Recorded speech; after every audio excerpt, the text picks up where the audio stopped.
et vecteur. Donc, un vecteur, c'est défini par une direction. Une direction, c'est juste ça suit la ligne.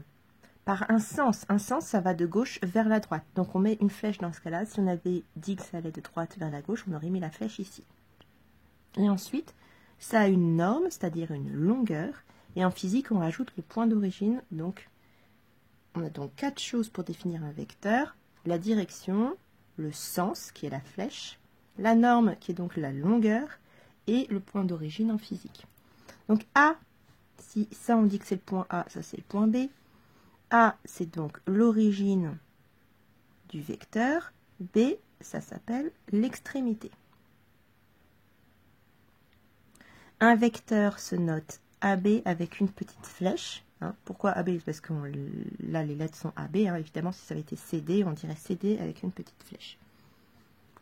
Alors, on va apprendre à calculer les coordonnées d'un vecteur. Pour cela, il faut connaître les coordonnées de 2 points, de l'origine, donc par exemple les coordonnées 2, 3, et de l'extrémité 4, 7.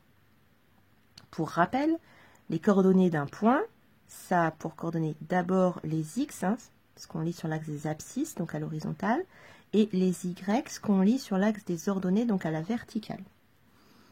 Alors, pour calculer les coordonnées du vecteur AB, on fait l'extrémité, donc xb, moins l'origine, et pareil en y, l'extrémité moins l'origine.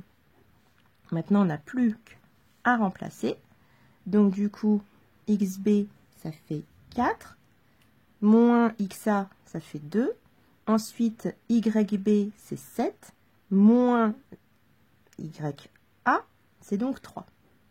Donc, du coup, les coordonnées du vecteur AB sont 4 moins 2, ça fait 2. 7 moins 3, 4. Les coordonnées du vecteur AB sont 2, 4. Alors, on va le refaire avec des points peut-être, avec des signes, etc.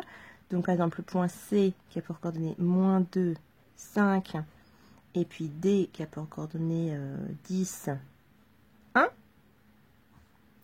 Si on nous demande les coordonnées du vecteur CD, C c'est l'origine, D c'est l'extrémité, donc on fait xd l'extrémité moins l'origine, xc. Ensuite on fait yd moins yc. On remplace par les valeurs numériques, donc du coup xd c'est 10, moins 2. Ensuite yd c'est 1, moins yc, donc 5. Ensuite, on va donc calculer. Donc, CD, ça fait 10 moins 2, moins, ça fait plus. Donc, ça fait 10 plus 2, 12.